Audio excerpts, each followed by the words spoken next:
Boa tarde, meu amigo, minha amiga, trabalhador e trabalhadora. Estamos em mais um episódio do podcast FETERJ, nesta quarta-feira, dia 10 de junho. E hoje o debate, a conversa, o bate-papo, vai ser entre eu e a minha dupla, Dr. Cláudio Rocha, vice-presidente da FETERJ, vice-presidente da UGT Rio, advogado trabalhista e sindicalista, uma das pessoas que eu considero muito inteligente e que eu gosto muito de bater papo. A gente sempre bate papo, né, doutor Cláudio? A gente sempre está trocando e assuntos diversos. Perfeito. Não são só assuntos do mundo sindical e trabalhista, né? Mas a gente está aqui já para a gente falar sobre assuntos do momento, tudo que está acontecendo. E eu já quero te pedir para você compartilhar o link, enviar, convida os teus amigos para participar. A gente vai falar um monte de coisa legal aqui hoje. Legal assim, no sentido de ser interessante e ser relevante. O fato de estar só eu e o Dr. Cláudio não significa que o assunto não vai ser da hora, né? Como dizem os baianos, não sei. Quem é que costuma falar da hora? É na Bahia. É na Bahia, então? Vai ser da hora. Hoje a gente quer dar uma notícia para os trabalhadores que prestam serviços de limpeza urbana em Mangaratiba. Como a gente sempre fala aqui durante toda quarta-feira, né, durante as semanas, que os trabalhadores de Mangaratiba sempre entram em contato conosco. Existe uma atuação muito forte lá, né, doutor Cláudio? O nosso presidente está sempre indo lá, dando apoio a esses trabalhadores, não só a esses, a todos os outros que nos procuram, mas esses a gente fala assim porque eles estão sempre juntos com a gente, né? Até porque o que seria um sindicato sem os trabalhadores, né? Exatamente. E aí, amanhã, nas notícias dos setores, nós já queremos falar que amanhã, a partir de 6h30 da manhã, o nosso presidente estará na empresa de limpeza urbana de Mangaratiba para conversar com os trabalhadores sobre todas as reivindicações deles. E logo após essa conversa com os trabalhadores, o nosso presidente, o senhor Meirelles, pediu para informar vocês que ele estará conversando com o representante da empresa, quer dizer, na verdade o dono, né? O dono da empresa, para tratar das reivindicações de vocês, aquilo que vocês têm passado para a gente através do nosso WhatsApp, né? Que vocês colocam lá as mensagens de vocês, todas elas o Meirelles lê, a gente passa tudo para ele. Então amanhã, dia 11/6, a partir de 6h30 da manhã, o nosso presidente estará em Mangaratiba, na empresa de limpeza urbana, e quer convocar todos os trabalhadores que puderem estar presentes para conversar e para logo depois ele ter essa conversa com o dono da empresa, tá bom? Então você, meu amigo e minha amiga, trabalhador e trabalhadora da limpeza urbana de Mangaratiba, esteja lá amanhã na empresa para ter essa conversa com o nosso presidente, seu Meirelles, tá? E quanto às falas? Posso dar uma palavrinha sobre Pode. isso? Rapidamente? Fica à vontade. Vamos lá, gente. Boa tarde a todos e todas. Faltou quando a Domênica fez a minha apresentação, falar que eu sou presidente do Sindiclub Rio. Sim, E muita desculpa. coisa vem em função. Não, mas sem problema. Agora, o importante é assim, o trabalhador de Mangaratiba, ele e a trabalhadora. Então vamos botar, os trabalhadores de Mangaratiba são verdadeiros guerreiros, porque eles vêm passando por uma série de dificuldades desde o ano retrasado, se não me falha a memória. Primeiro, quando da eleição do atual prefeito, eles estavam já há alguns meses sem o recebimento dos salários, sem depósito de FGTS, e a federação teve que ir a Mangaratiba, atuou fortemente. Eu fui presidente Meirelles, o Francisco, todo o staff da federação, nós comparecemos em Mangaratiba e culminou que nós conseguimos garantir o pagamento de 269 rescisões de contrato de trabalho com o pagamento dos salários atrasados. Agora eles estão com seríssimos problemas nas condições de trabalho. Tá? São os caminhões que não são adequados para atuar no segmento da limpeza urbana, é material de proteção individual também que não é fornecido pelo empregador. E a Domênica, ela disse muito bem, quando ela lembra que o nosso presidente Meirelles estará amanhã lá em Mangaratiba. Só que o Meirelles não passou a informação completa para a Domênica, então eu vou complementar a informação. Ele vai estar lá amanhã às 6h30, não é isso?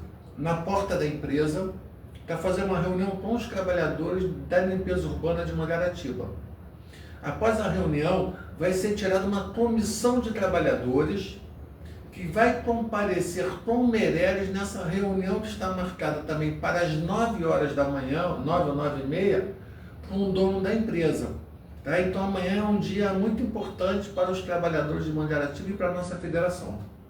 Obrigada por complementar a informação. E eu também gostaria de pedir a você, doutor Cláudio, mas antes disso, convido os amigos, coloca aqui tua pergunta no chat, se você está com alguma dúvida. Inclusive, eu estou com uma dúvida de um trabalhador que enviou uma mensagem através do nosso WhatsApp, aí eu trouxe para que você possa responder, tá? Perfeito. E antes de começar o nosso bate-papo, eu gostaria que você falasse como está a negociação coletiva para a categoria de guardião de piscina, empregados em casas de diversões e empregados em empresas administradoras de imóveis. Tá, vamos lá por parte. Primeiro, uma mensagem para os nossos amigos, os guardiões de piscina. O que acontece? A nossa negociação coletiva ela é muito vinculada à negociação do segmento majoritário, que é das empresas de auxílio e conservação.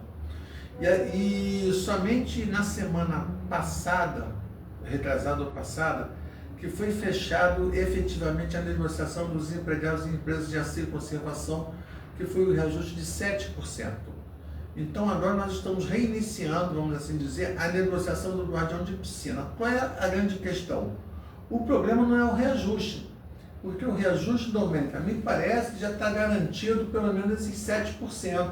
Está garantido o ticket de refeição de R$ 27,00.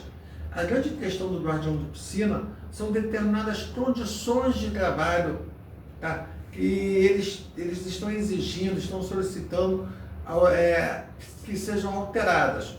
Uma delas diz respeito à atuação do guardião de piscina também como operador de piscina.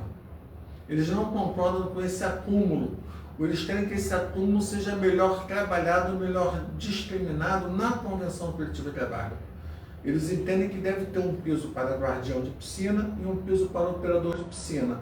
E se o guardião, se ele fizer o serviço de operação de piscina, ele teria direito a um acréscimo no salário, até porque ele vai mexer com alguns materiais que, vamos dizer assim, que geram direito à insalubridade. E eles não têm também esse acúmulo de função, vamos assim dizer, ele teria que ser realizado durante o horário de trabalho. Tá? Porque muitos são obrigados a fazer essa operação de piscina fora do horário da piscina, fora do horário de trabalho, e não recebem nada mais. Essa é uma das questões. E tem alguns outros pontos mais delicados, nós estamos trabalhando junto com eles para discutir com o segmento patronal. Casas de diversões, a negociação está mais avançada. Talvez semana que vem a gente já chegue a um denominador comum em relação ao reajuste para o interior do estado e vamos divulgar. Tá? Em empresas de compra e venda de imóveis, está um pouquinho mais demorado, tá entendendo? A gente ainda não tem ainda um prazo definido para essa questão. Lembrando que o reajuste do guardião de piscina é retroativo ao mês de abril. O dos empregados... De piscina, não. É março, obrigado. Viu? Não é bom para pessoas inteligentes. Viu? O guardião de piscina, o reajuste é retroativo a 1º de março. Casa de diversões é retroativo a 1º de abril.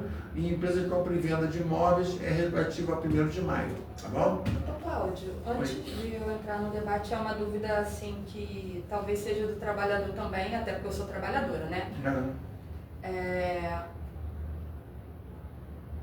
Por que alguns patronais são tão amarrados nessa parte de negociação? Não tem que dar o aumento do trabalhador?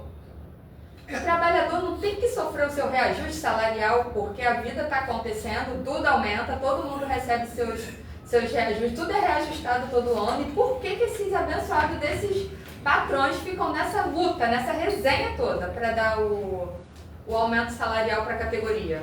Rapaz, a gente tem que pensar com muita calma e muito carinho na resposta que nós vamos dar.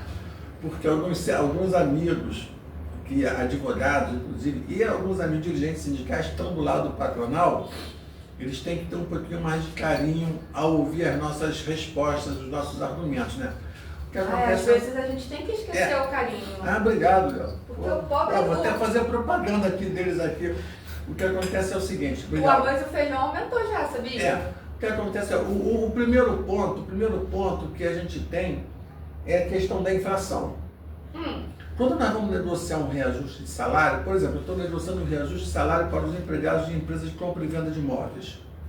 Então, a inflação que serve de parâmetro para a negociação, a database é maio.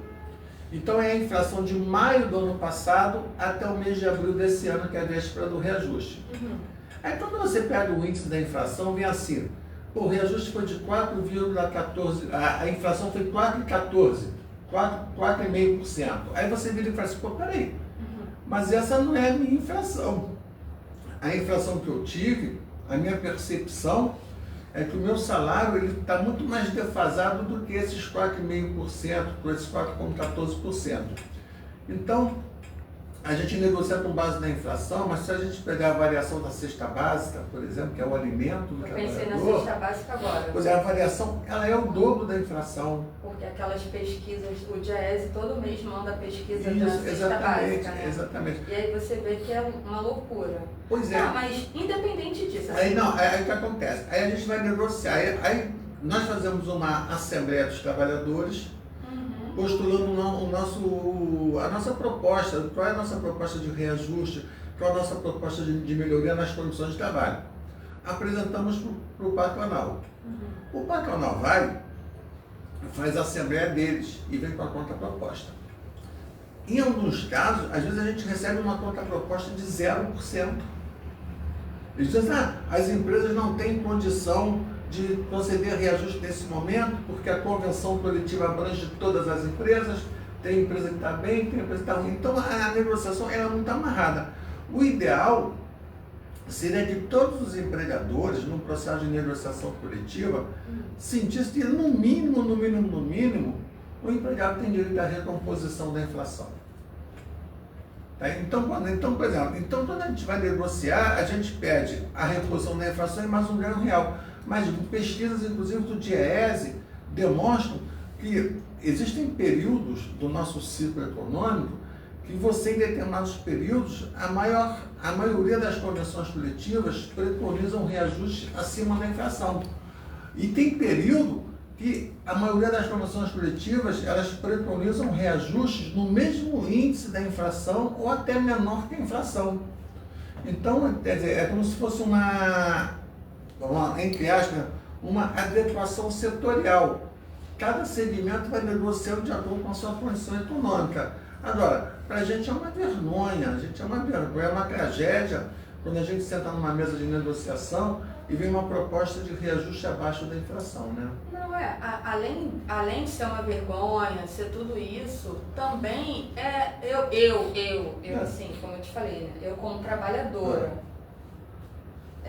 você sabe que eu era do segmento de diversão. Isso. Então, assim... Você não teve reajuste bom? Não. Não, tá, vai, vou deixar por lá. Não tive. Fala lá. E outra, toda semana eu ligava pro sindicato. Já saiu o reajuste?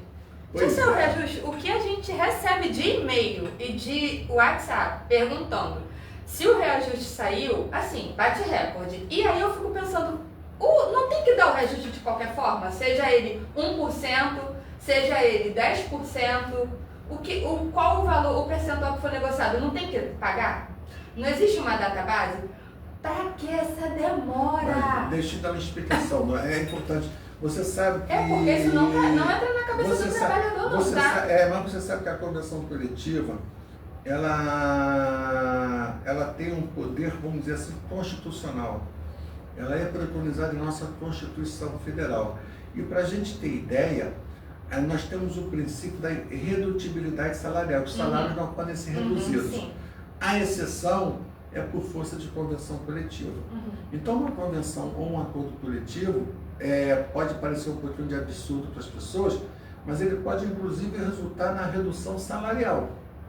Tá? Então, da mesma forma que ele pode resultar na redução salarial, você pode, numa negociação coletiva, pactuar um reajuste abaixo da inflação. Eu tive agora, nesses processos de negociação coletiva, a inflação, acho que foi de fevereiro, deu 3,82%. E teve uma categoria profissional no estado do Sul, não é qual foi o estado agora, que o reajuste foi de 3,82%.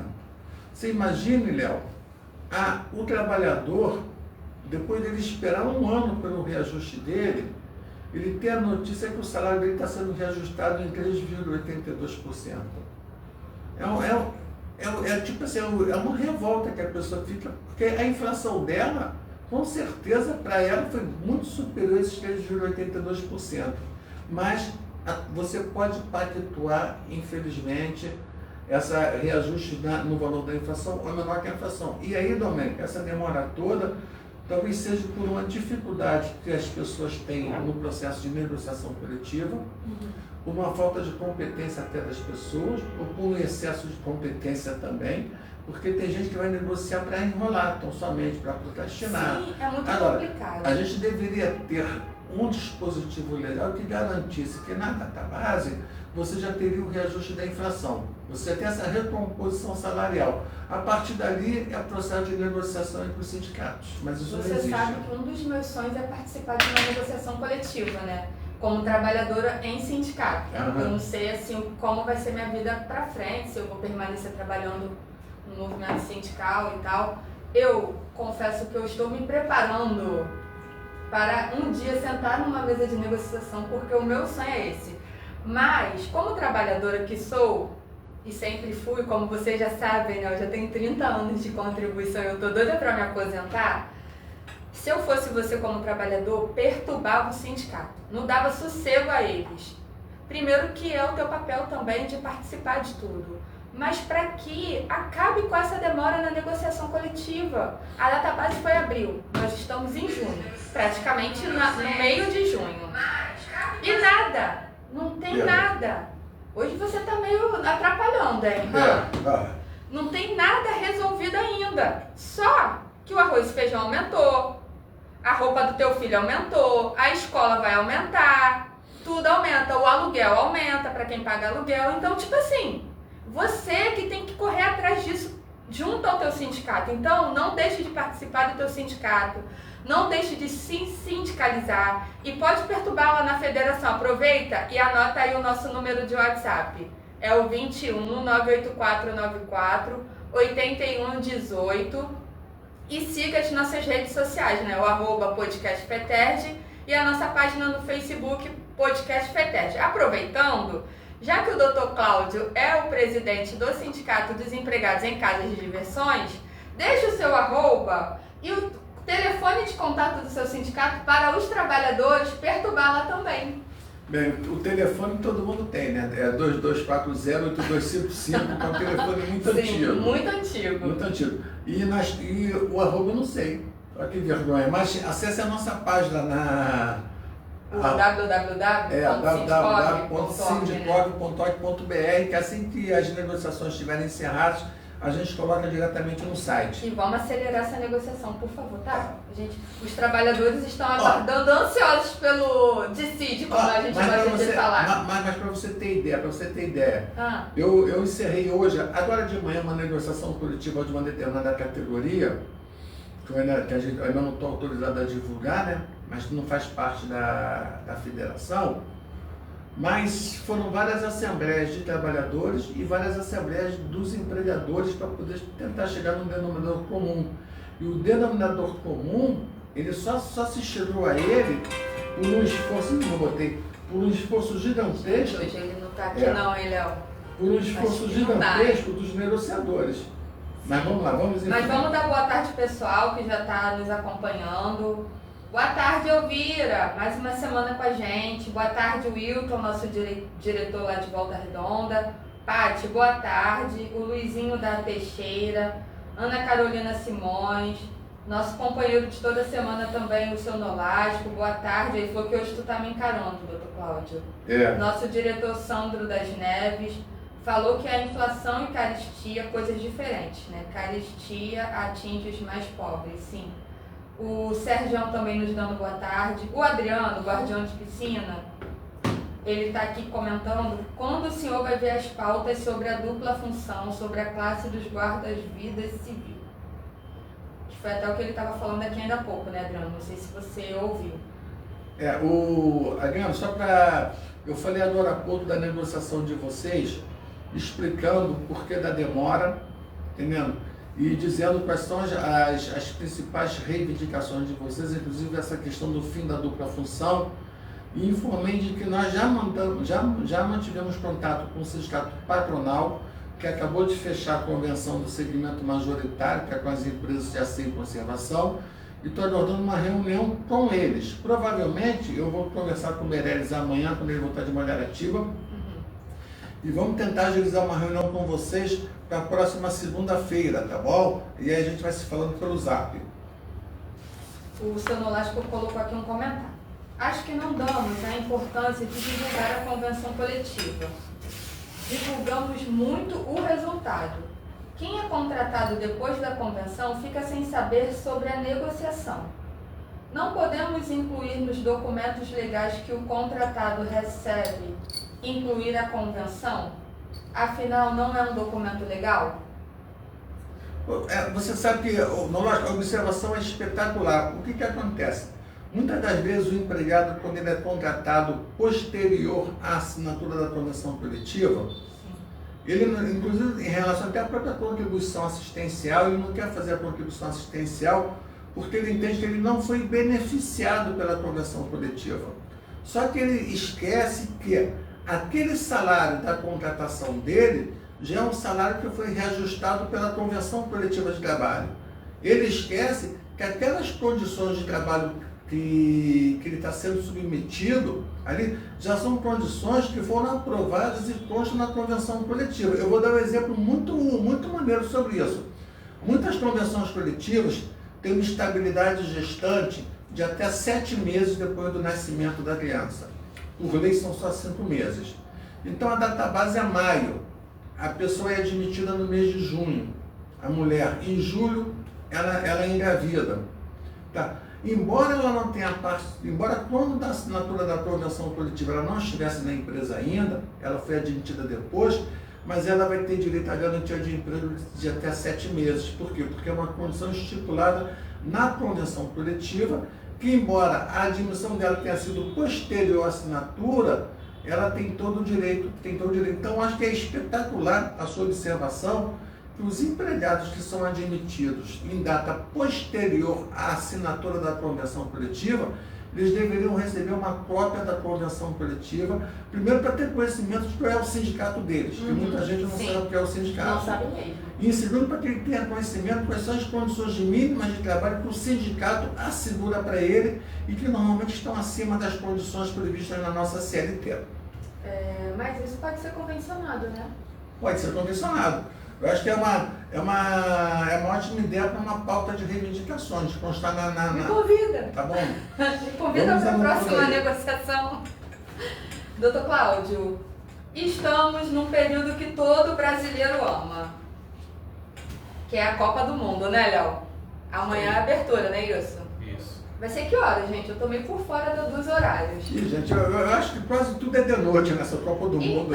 Então, isso mesmo. Essa semana eu subi um vídeo no Instagram de uma influenciadora que eu sigo, né? Ela é muito divertida e ela falava sobre isso, né? Que o trabalhador já fica ali na expectativa de saber quais os dias e horários dos jogos, para saber se ele, o trabalhador que ama futebol, todos nós amamos, né? Se ele tem direito a ser liberado mais cedo para assistir o jogo, ou se o dia do jogo é liberado. É ponto facultativo não, porque ponto ponto facultativo fica a critério da empresa, não é, Dá? Como Não, que é? Vamos Então vamos lá, vamos falar sobre Vamos isso, lá. doutor Primeiro, Cláudio. bem, a maior parte dos jogos do Brasil e a maior parte dos jogos da Copa do Mundo serão à noite. Geralmente a partir das 19 horas. A abertura deve ser um pouquinho mais cedo, não tem aqui o horário da abertura. Veja, 4 horas. E nós representamos, 4 horas da tarde, e nós representamos inúmeros trabalhadores que prestam serviço no horário noturno. Isso, também a gente tem que falar isso, né? Sim. Nós temos o pessoal da área de diversões, que geralmente trabalha à noite, casa de show, casa de espetáculo, casa de festa. Pessoal de terceirizado também, muitos trabalham à noite. Sim. Pessoal que presta serviço em condomínios, de shopping center, trabalha à noite. Pessoal de administração de shopping center também trabalha à noite. Quem mais tem que trabalhar à noite? Cabineiro de elevador, muitos trabalham também no período noturno. Pessoal de turismo. Então essas pessoas seriam afetadas por esses jogos. Mas o que acontece? Dia de jogos de Copa do Mundo não tem amparo legal para ser considerado feriado ou ponto facultativo. Feriado porque a lei não prevê que seja feriado. E o ponto facultativo, esse ponto facultativo, então a gente fala de ponto facultativo, a gente fala muito de poder público. O ponto facultativo, ele se refere normalmente ao serviço público, que nós do segmento privado, muitas das vezes a gente acaba acompanhando. Mas também não tem previsão de ponto facultativo para os dias dos Jogos do Brasil. Então, o que acontece? Então, não existe qualquer justificativa legal para que o empregado saia mais cedo, chegue mais tarde, ou que ele se ausente durante o Jogo do Brasil. Ele pode ser punido, inclusive, ele pode ser advertido se ele faltar por motivo injustificado. Então, agora, nada impede que o empregador conversando com os trabalhadores, ou os trabalhadores conversando com o empregador, tendo ou não a mediação da entidade sindical, acertem a compensação desse horário em banco de horas, ou até mesmo que o empregador, com uma simples liberalidade, dispense um empregado de trabalhar nesse horário, chegando mais tarde, ou saindo mais cedo, ou nem indo ao serviço. Porque depois do jogo vai ter a comemoração da vitória, né? Ai, sim. Então, mas não existe, não tem essa justificativa legal para a ausência dele. Bom seria, né, o melhor dos mundos, como dizem por aí, que não houvesse o banco de horas, né? Que por liberalidade o empregador dispensasse o trabalhador para que ele pudesse assistir, né? Já que é algo que a gente gosta tanto de participar, né? Que a gente vibra, que anima, que alegra a gente, enfim, né? São eventos que contaminam a gente de forma positiva. Sim, por exemplo, amanhã, a maioria das pessoas estarão com a blusa da seleção. Eu já estou até pensando em catar uma blusa para eu vestir amanhã. E já vir trabalhar com a roupa. Que dia que vai ser jogo do Brasil quarta? Amanhã é abertura. Amanhã é abertura. Sim, mas o jogo do Brasil é sexta. Eu sei, não, o jogo do Brasil é sábado. A estreia é sábado. Mas tem um jogo que é quarta-feira. É dia 19, dia 13, 19 e 24. Então, dia 24 é jogo do Brasil. Né? É quarta-feira. A gente pode vir com a blusa da seleção. O que você acha? Já comprou a tua? Não. Então, tu trata de comprar. Não, peraí. Nós vamos ser patrocinados pelo podcast, né? Ah, é? Então vamos pedir ao Meirelles, né, Leonardo? Vamos fazer uma reivindicação. Doutor Cláudio, agora vamos falar sério, né? Porque a gente brinca, mas é verdade, né? Todos nós poderíamos ser liberados, a empresa podia liberar sem ter essa compensação, né? Como banco de horas para que o trabalhador não precise compensar, né? Já que é algo que contagia, e eu acho que é uma forma também de colaborar com o bem-estar do trabalhador, já que faz tão bem para o trabalhador, né? Agora, deixa eu te falar, hoje a gente recebeu um WhatsApp de um trabalhador, onde ele coloca assim: sou aposentado por incapacidade permanente e tenho valores de férias vencidas a receber da empresa no qual faço parte. Porém, a empresa alega que eu só tenho direito a receber após retornar ao trabalho. Está correta a posição da empresa? Olha, uma pergunta espetacular, porque o que acontece é o seguinte: o período que ele está de licença previdenciária eu não sei se de licença previdenciária, é um período de suspensão do contrato de trabalho. Então, o contrato de trabalho dele está suspenso. Estando suspenso, ele não tem como exigir o pagamento dessas férias. Tá? Ele só pode realmente fazer o pagamento exigir o pagamento dessas férias em duas hipóteses, tá? Ou quando ele do retorno ao serviço, que aí vai voltar a contar o período aquisitivo, ele vai ter que usufruir essas férias, ou então quando ele tiver concedido a aposentadoria definitiva, entendeu? Aí ele vai poder exigir o pagamento das verbas rescisórias. Mas enquanto isso, o contrato dele... Mas ele coloca que ele é aposentado por incapacidade permanente. Não, aí... Explica essa parte. Tem que ver isso com calma, porque o que acontece? Essa aposentadoria por invalidez, a gente chama de aposentadoria por invalidez, muitas das vezes ela é uma aposentadoria por invalidez concedida de forma temporária. Então, daqui a um determinado período, agora está me falando, uma boa pergunta para a Zenaide, quando ela vier aqui, a doutora Zenaide, ele tem que voltar para ser feita uma nova perícia. Se a perícia constatar que aquela condição de incapacidade ela permanece, é renovada o benefício previdenciário. Se constatar que ele retornou a capacidade dele para trabalho, ele vai retornar ao serviço. Entendeu? Ele tem que retornar ao serviço. Se aí retornando ao serviço, ele teria essa questão. Quando ele põe assim, capacidade, quando ele põe permanente, a impressão que eu tenho é que essa aposentadoria já foi concedida de forma definitiva. Se já foi concedida de forma definitiva, ele pode exigir o pagamento dessas verbas rescisórias, que seriam verbas rescisórias. Sim, entendi. Bom, ele deve procurar o sindicato dele, o sindicato deve fazer uma notificação extrajudicial para o empregador, e se não houver o pagamento, ele pode ajuizar a ação trabalhista. Deixa eu dar boa tarde aqui ao pessoal que entrou. A Mariângela Castro está nos dando boa tarde. O seu Valdir também, que falou que está nos acompanhando. Toda semana o seu Valdir está conosco, né? Tá faltando o nosso companheiro Yuri aqui, hein? Cadê o Yuri? Hoje deve estar de serviço, não conseguiu acessar. Minha tia também está nos assistindo. Beijo, tia. Gente, os jovens têm dificuldade de acessar pelo Facebook, né? O Facebook é mais para as pessoas semi-novas como eu e o Dr. Cláudio, né? Os jovens geralmente já não tem nem mais Facebook. Isso, eu falo com meu filho, né? Filho, acessa o podcast. A outra semana ele falou assim, mãe, eu tentei, mas eu não tinha o Facebook. Eu baixei o Facebook e não consegui acessar. Eu falei, tá bom. Eu sei que você é jovem e não usa tanto o Facebook, mas... muito em breve a gente vai conseguir transmitir por outro canal e a gente quer pedir a tua ajuda. Compartilha o nosso link, curte o nosso post do podcast e começa a nos seguir e envia para os amigos para que eles sigam também, para que a gente consiga fazer a transmissão através do Instagram, porque aí a gente consegue alcançar todas as idades, né, Léo? E também do canal do YouTube. E também no canal do YouTube, isso aí.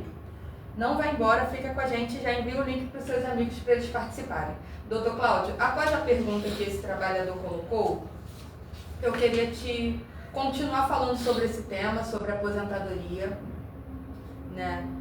E a dinâmica de porque assim, a dinâmica de funcionamento e os direitos do trabalhador que também é aposentado envolve vários pontos. E eu gostaria que você falasse um pouquinho sobre isso, porque esse assunto está sempre em alta no nosso meio. A gente sempre recebe mensagens no nosso WhatsApp sobre aposentadoria, sobre esse tema. Eu queria que você falasse um pouquinho sobre isso. Posso fazer um momento político da aposentadoria? Posso ou não posso? Pode, faz. Gente, olha só. Ontem eu estava, só para poder... Ontem eu estava numa discussão política sobre a questão das eleições desse ano. Vamos eleger presidente, deputado federal, senador, deputado estadual. E veio na discussão o papel do aposentado. E aí, isso é muito importante. A gente tem visto, sem querer fazer aqui um discurso ideológico, nós temos visto aí várias propostas dos chamados pré-candidatos, seja presidente, seja deputado federal, e tenho visto algumas propostas horrorosas para quem já é aposentado. Propostas horrorosas, inclusive propostas assim, no sentido até de diminuição do valor da aposentadoria, de desvinculação do salário mínimo, etc. Então eu queria falar que o aposentado, ele tem que ter uma consciência da sua força política. porque é todo um trabalho para que o aposentado nem compareça mais nas urnas. Ah, já estou aposentado, já tenho idade, porque realmente o aposentado já tem idade. Para que eu vou votar? Não, meu amigo, você tem que votar, e você tem que votar em gente que defenda o seu interesse. Se você é aposentado, você tem que votar em gente que defenda o seu direito, os seus direitos advindo da sua aposentadoria. Porque na nossa omissão, fazem a festa, tá entendendo? Então o primeiro recado é esse. E em relação à questão do aposentado que ela perguntou, eu já esqueci a pergunta. Não. Tá, vou te fazer uma pergunta mais específica. Gente, hoje eu estou meio resfriado, estou meio baqueado, mas vamos lá. Tá meio coxão, né? É meio boroto pro chão, mas vamos lá, diga. Eu sou trabalhadora, porém já sou aposentada. Mas aí eu estou, trabalhando, contribuindo, porque o aposentado também contribui, né? É de doer o coração. Só que aí eu entrei pro auxílio doença. Como fica?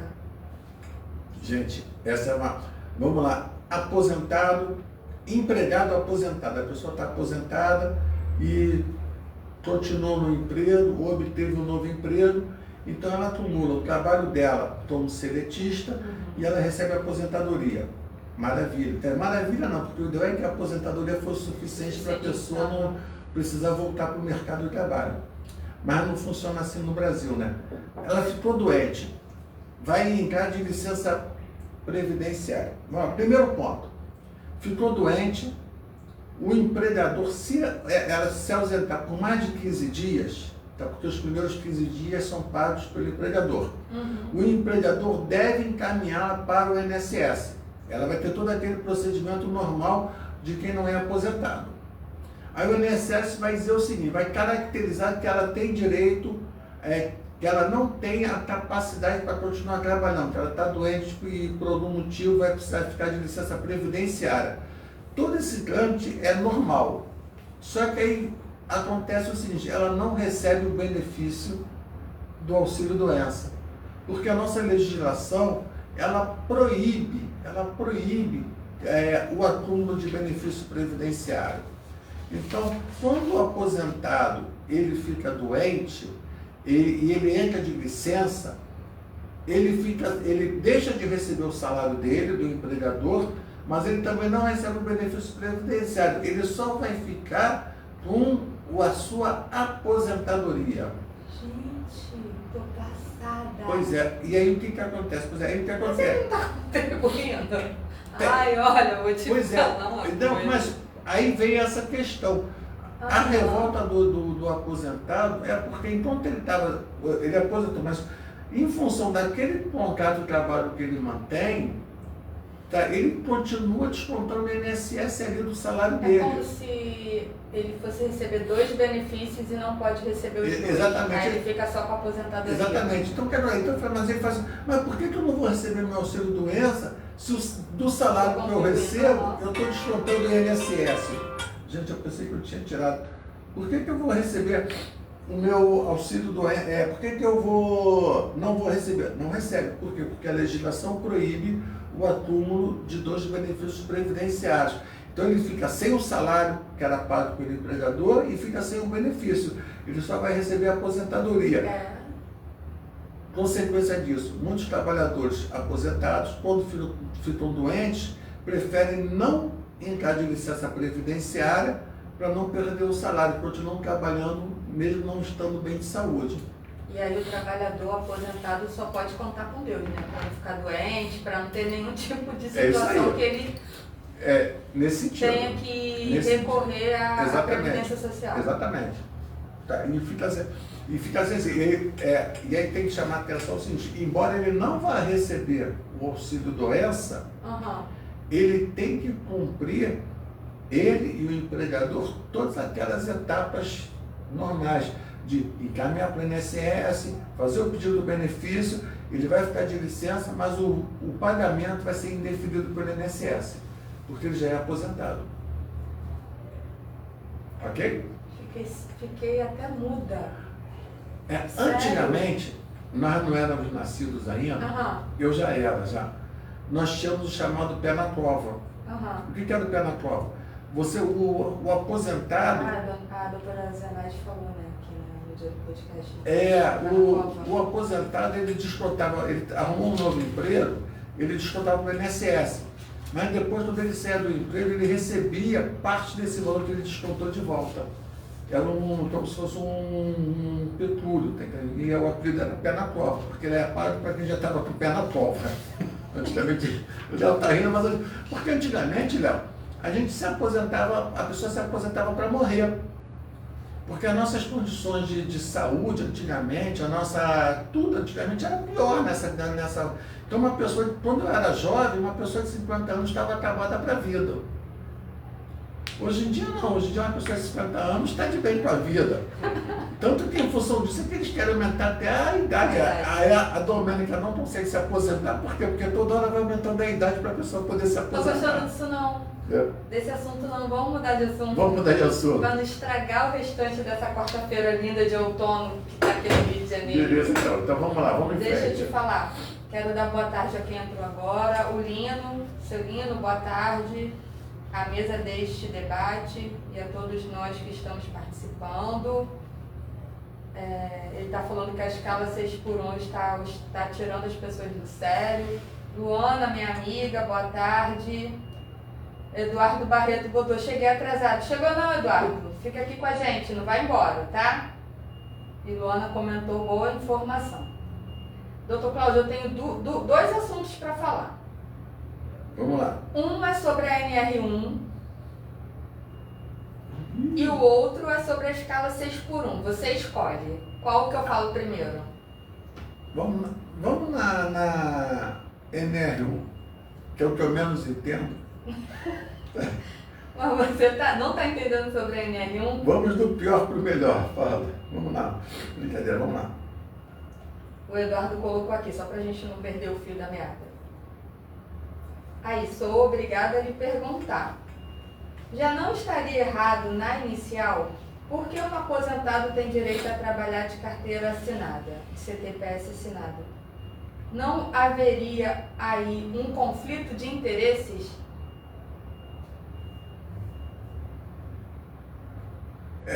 Eduardo, na verdade, Eduardo, mas eu chamo ele de Dudu, que é um amigo da Dudu. É um prazer tê-lo aqui com a gente aqui, tá vendo com saúde aí, sabendo que você superou momentos muito críticos aí recentemente. Na verdade, antigamente, até quando a pessoa se aposentava, automaticamente ocorria a rescisão do contrato dela. Hoje em dia ela pode se aposentar e continuar trabalhando, normalmente. O contrato dela de trabalho ele não é rescindido pela aposentadoria. Tá? Agora, a pessoa, quando ela se aposenta, ou ela se mantém no emprego, ou ela vai em busca de um novo emprego, por uma questão de necessidade econômica, né? E aí, como é que você vai evitar que essa pessoa possa retornar, tá entendendo, ao mercado de trabalho? Porque realmente é uma necessidade econômica mesmo. E não há nenhum impedimento legal para que isso ocorra. Doutor Cláudio, a NR1, dentro de uma empresa, são normas, né, que a empresa precisa adotar em relação às doenças psicossociais, né? Isso. É uma nova implementação, entrou em vigor agora dia 26 de março. Porém, a nossa categoria, por exemplo, que são empregados terceirizados dentro destas empresas... Dentro dessas empresas? Uhum. São empregados terceirizados dentro dessas empresas, como fica a relação desses trabalhadores terceirizados dentro dessas empresas? A empresa tem que voltar a olhar para os trabalhadores terceirizados ou a responsabilidade de fazer toda essa normatização da NR1 em relação aos trabalhadores é da empresa que contratou os trabalhadores e não do tomador de serviço? Nós tivemos esse item, ele constou na discussão num curso muito recente que a FETERJ patrocinou junto com a Federação também do Pessoal do Paraná, sim, de Minas Gerais e de São Paulo, sim, que era aquele julgados do STF. Uhum. Nós falamos de vários temas. E na questão, e quando a gente foi discutir a responsabilidade subsidiária do tomador de serviço, veio à tona essa situação da NR1. Por quê? Porque o terceirizado ele presta serviço fora da sede do empregador. Sim. Ele vai para o tomador de serviço. E, se não me falha a memória, pelo que eu me lembre, o tomador de serviço ele tem também a responsabilidade de manter um ambiente saudável. Ele tem essa responsabilidade. E aí a gente não pode esquecer do papel da entidade sindical de fazer essa fiscalização, de verificar se aonde você está tendo a prestação de serviço, quais são as condições do ambiente de trabalho, para evitar justamente as mazelas e os efeitos nefastos no ambiente de trabalho ruim, não saudável, né? Então, é de responsabilidade também do tomador de serviço, entendeu? Garantir um ambiente saudável para o terceirizado, não tão somente para os seus empregados, aqueles contratados diretamente, mas para o terceirizado também. Eu sei que não tem relação com a nossa categoria, mas quem é PJ nessa relação? PJ. Gente, vamos lá. O PJ, a ideia da pessoa jurídica... Eu nem te falei, eu não lembro. Depois do podcast da pejotização, com o Dr. Márcio, várias amigas minhas entraram e me mandaram mensagem sobre o assunto. Pois é, porque o PJ, o que acontece? O PJ hoje é um trabalhador que foi imposto para ele que a forma de prestação de serviço é através desse modelo de pessoa jurídica, entendeu? Mas ele deveria estar submetido a todas essas condições previstas na NR1. Sim. Como ele não tem a relação, e aí tem que ter uma preocupação do empregador de garantir isso. Por quê? Porque lá na frente vai vir uma ação trabalhista pedindo a anulidade dessa contratação via PJ, dizendo que há uma fraude ali. E se você não tiver uma garantia desse ambiente saudável para todo mundo, né, vai ser mais um motivo, mais um item constante no rol do pedidos em relação à não observação da NR1. E aí vem a questão do dano moral, né?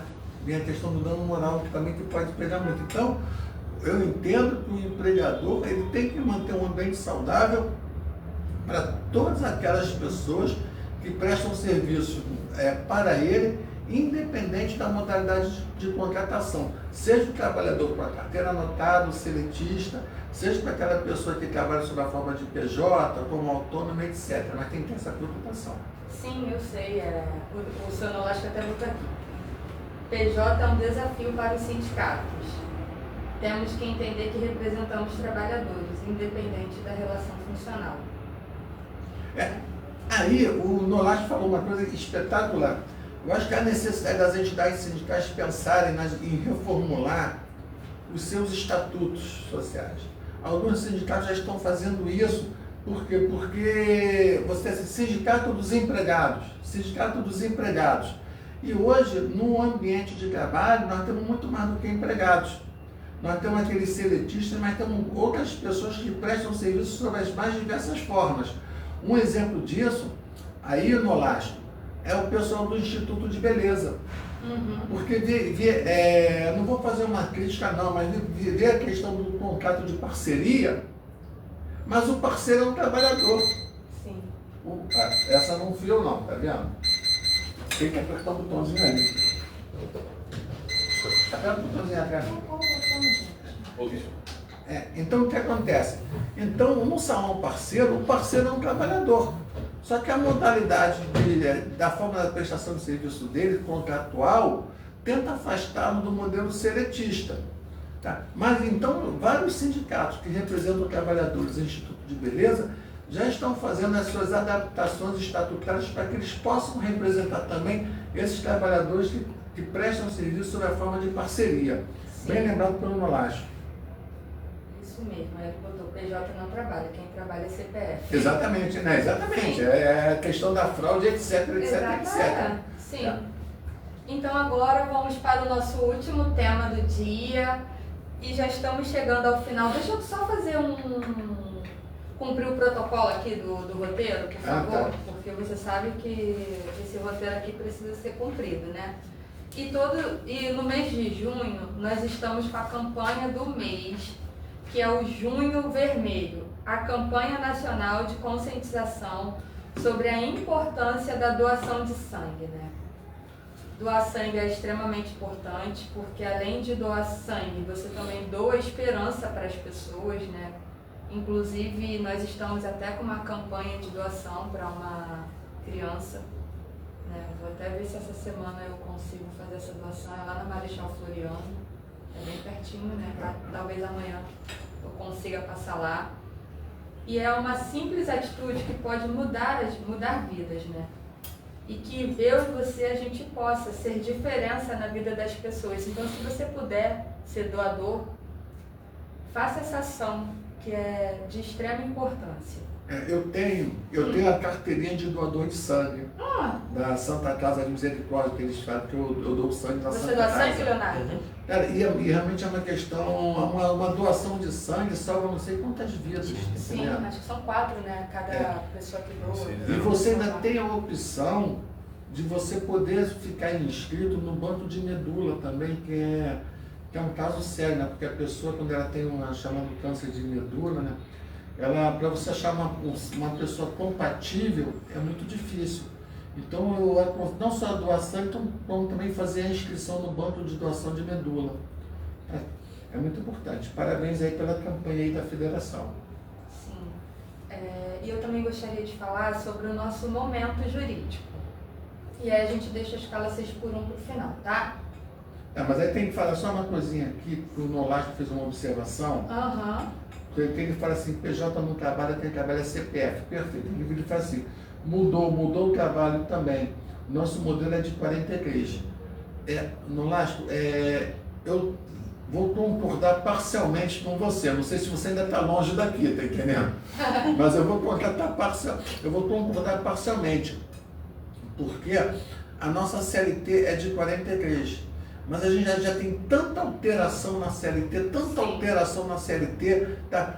Que eu não sei se o modelo que a CLT expõe hoje para a gente, ainda eu posso dizer que é aquele modelo de 43. Talvez tenha ainda alguns resquícios de 43. Mas o fato de ser de 43 também não quer dizer que seja ruim, não. Tá entendendo? O fato de ser de 43, porque tem muita coisa de 43, 44, 45, de 66, tem muita coisa que é boa desses anos, tá entendendo? Né? O meu nascimento. Tem muita coisa boa desses anos. O Eduardo comentou, independente de NRs, o bom ambiente laboral, do ponto de vista psicossocial, deveria ser uma coisa natural.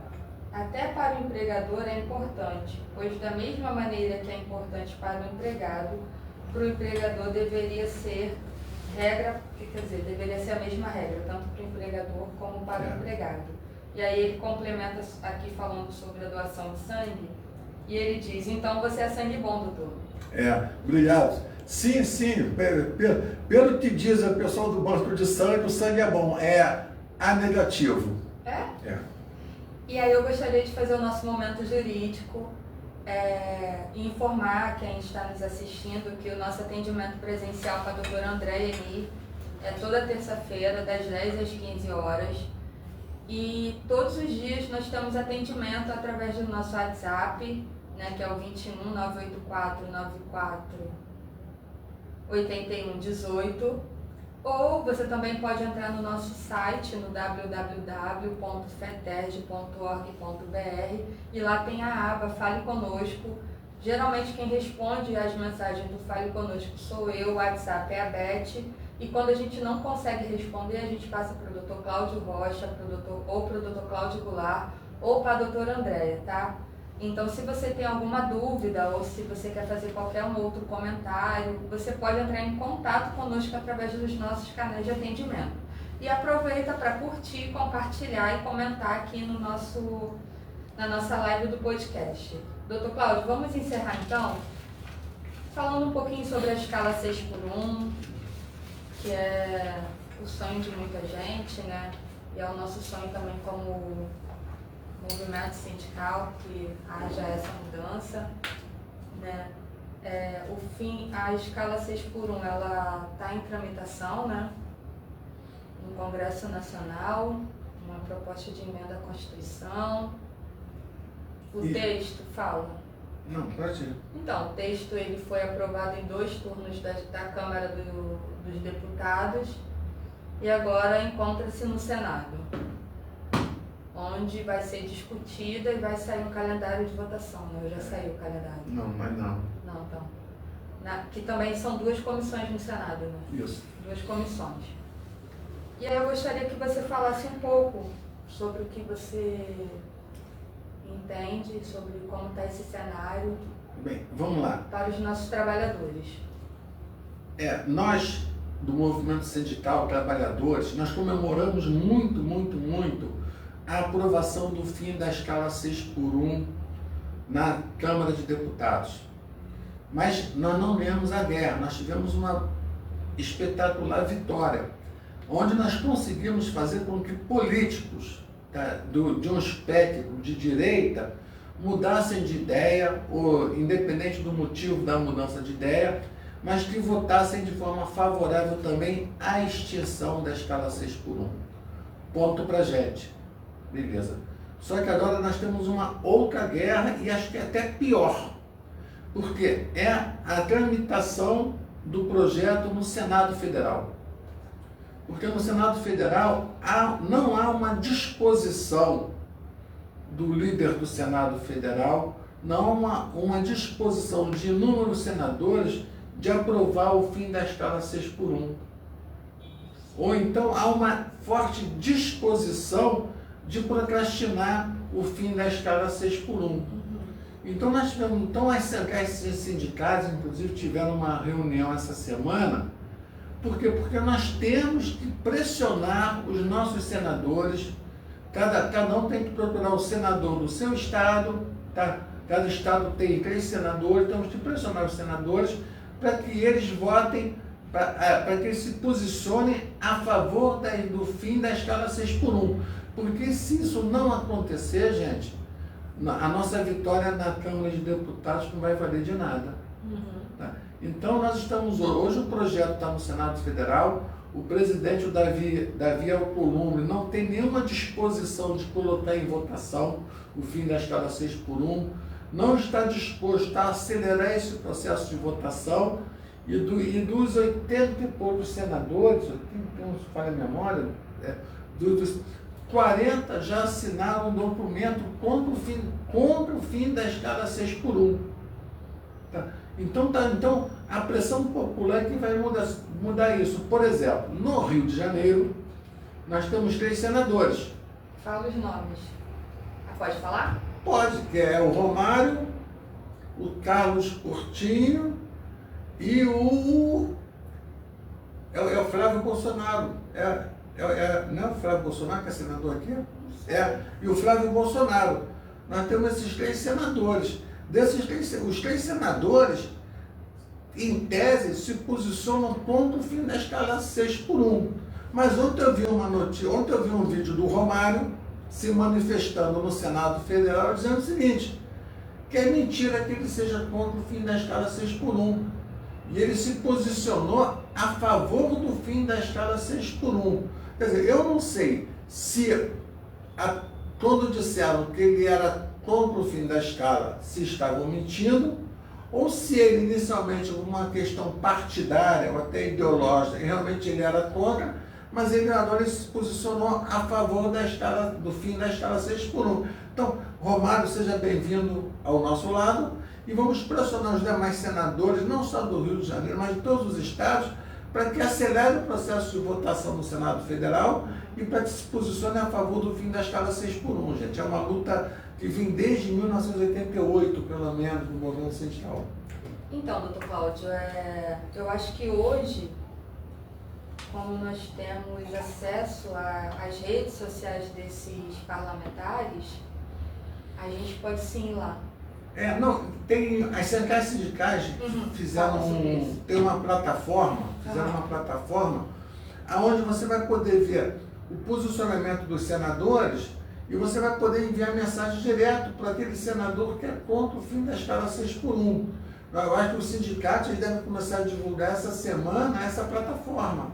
Ah, que bom. A Aí gente tem que fazer uma divulgação. Temos que divulgar. E você, trabalhador e trabalhadora, não deixar passar.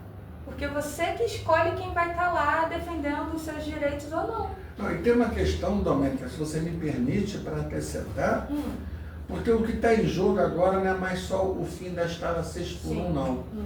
Porque nas propostas que estão vindo pelas pessoas que se posicionam contra o fim da escala 6x1, estão vindo propostas que vão causar alguns retrocessos trabalhistas.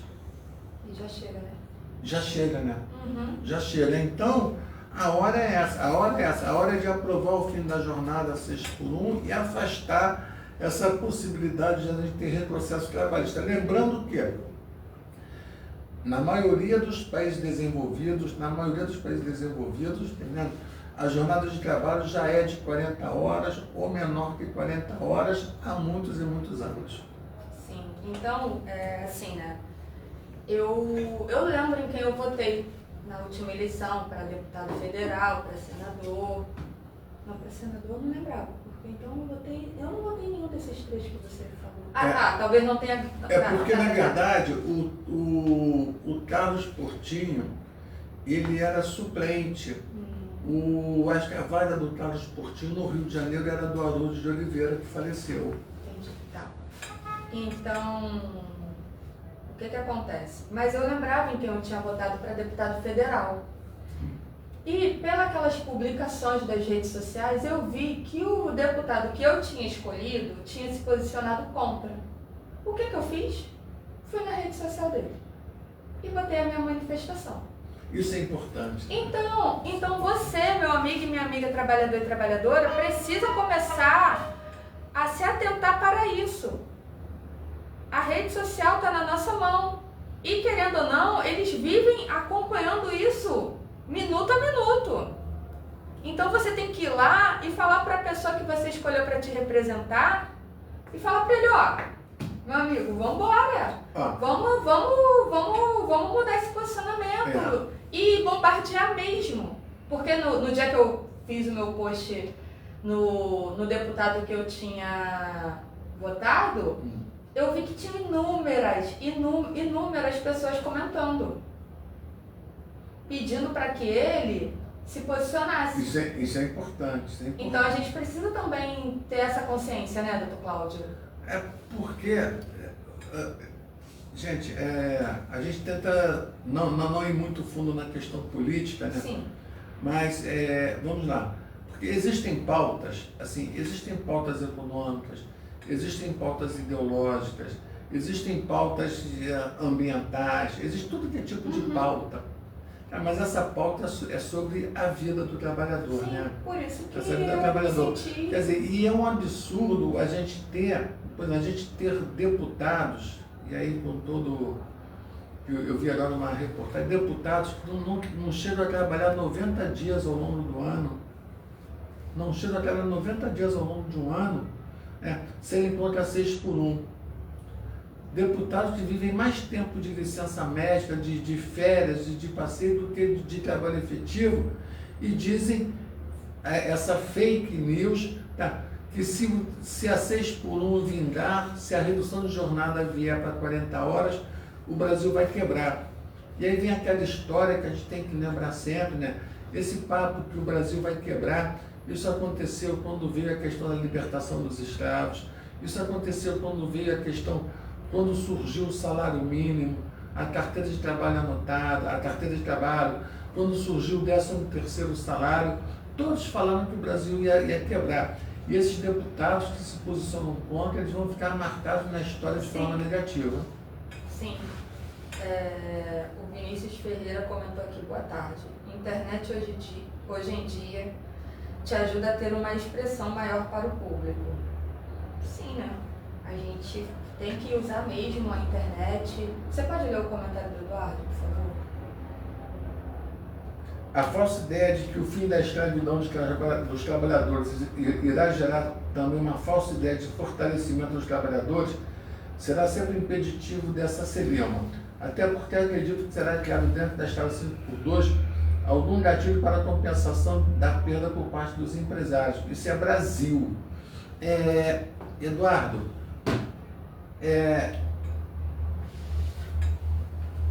nessa questão do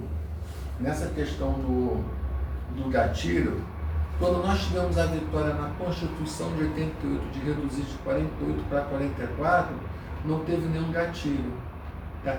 Na verdade, quando a gente fala dessa compensação, que alguns políticos se referem a essa compensação, na verdade isso daí é a gana, é a ambição empresarial de cada vez ter mais luta, é uma forma deles conseguirem gerar mais dinheiro e mais riqueza para eles, explorando o trabalhador, porque eles querem mais dinheiro numa situação que vai causar um bem-estar para o trabalhador. Aonde que ele vai ter que ter... Olha, eu vou dar um exemplo muito maneiro. Supermercado. Supermercado funciona todos os dias da semana. Tá? Independentemente da jornada ser 5x2, 6x1, independentemente do ele vai funcionar todos os dias da semana. Aí você vai falar de uma redução para 40 horas. Qual é a dificuldade que o mercado vai ter de reduzir a jornada dos seus empregados para 40 horas e, de repente, vamos botar assim, ele fechar 40 minutos mais cedo todos os dias, ou ele abrir 40 minutos mais tarde todos os dias? Qual é o prejuízo financeiro que o mercado tem? Tá? Sabe por quê? Porque, mas ele vai vender, não vai vender menos. Porque se eu sou um consumidor que eu comprava naqueles 40 minutos que ele está tirando, eu vou ter que chegar mais cedo ou mais tarde no mercado. Isso é adequado. Mas eu vou continuar comprando. Sim. Eu não vou deixar de comprar porque reduziu a jornada. Foi o que... Você não estava no podcast no dia que o doutor Alexandre Bastos e o doutor Ivan participaram. O Léo estava aqui, talvez ele vá lembrar. Que eu estava conversando com um empresário que treina comigo, na mesma academia que o senhor também treina, e ele falou que quando ele voltou da pandemia, ele já passou a escala dele para 5x2. E aí ele falou que só foi uma questão de adequação, que nada mudou. Ele só fez a adequação, os clientes dele entenderam que ele não funcionaria mais aos sábados e passaram a fazer todas as suas encomendas e compras dentro do horário e dos dias que ele estava funcionando, mas que nada mudou. Ele só precisou fazer um trabalho de informar, de fazer essa parte da adequação, e que hoje ele continua funcionando normalmente e não teve nenhuma perda. E antes de encerrar, o Eduardo fez mais um comentário aqui. Roubam o Brasil há décadas e não faliu ainda. Por que irá falir agora? Eduardo, você só errou na data, tá? Roubam o Brasil desde o seu descobrimento, tá bom? Começou lá atrás. Quando descobriram o Brasil, já começaram a roubar o Brasil. Verdade. Então é isso. Só para lembrar que quando eu fui ver o posicionamento do deputado que eu tinha votado, que ele era contra o fim da escala 6x1, e eu acho que devido a todas as manifestações das pessoas, eu acredito que tenha sido... Enfim, né? A gente não sabe, mas ele mudou o voto dele. Sabe o que acontece? Muitas das vezes, política é complicada. Muitas das vezes, ele sem pensar, ele segue a linha partidária. E a linha partidária é a linha do líder do partido, muitas das vezes. Não é nem a questão da ideologia dos demais componentes do partido. E depois essa pressão faz ele refletir, tá entendendo? Sim, o voto, na verdade, é dele, né? E aí ele merece um parabéns por ter mudado de posicionamento. Sim. Então é isso, pessoal. Eu quero agradecer a cada um de vocês que ficaram conosco até agora, que participaram. Estamos chegando ao final. Faça suas considerações finais, porque nós já extrapolamos nosso horário, né, Leonardo? Mas o doutor Cláudio fala pra caramba. Eu queria lembrar que na semana que vem, é o Eduardo, não é? Do Ministério do Trabalho? Sim.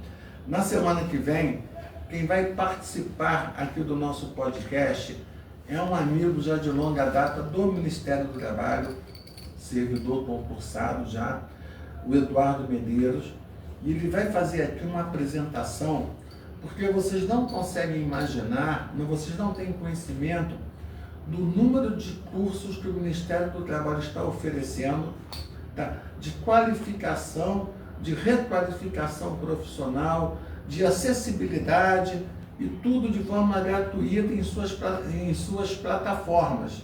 Tá? Então, acho que não percam semana que vem aqui o podcast com a presença do Eduardo. Tem curso para quem não entende de computador, tem curso para quem já entende muito de computador, tem curso de tudo que é jeito. Ele vai fazer uma apresentação aqui belíssima na semana que vem. Então tá, pessoal, muito obrigada pela participação de vocês.